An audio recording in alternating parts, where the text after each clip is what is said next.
tutuusin, hindi lang naman kaming mga kontraktor ang nakikinabang dito.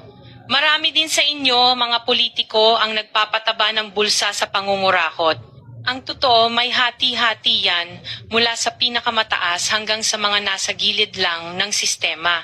Huwag nyo kaming gawing panakipbutas kasi kung babalikan ang lahat ng transaksyon, makikita ninyong mas malaki pa ang napupunta sa inyo kaysa sa amin.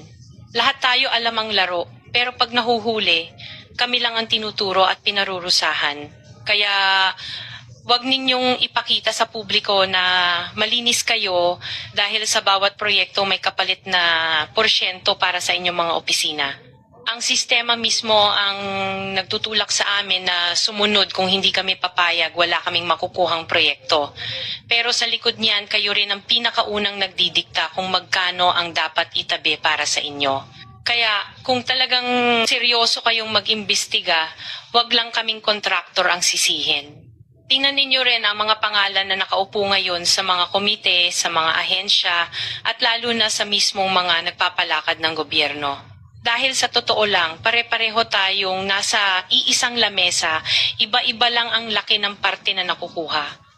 Kawawa po talaga ang mga mamamayang Pilipino kasi ninanakaw lang natin ang kaban ng bayan. Pera ng taong bayan pero tayo ang nakikinabang.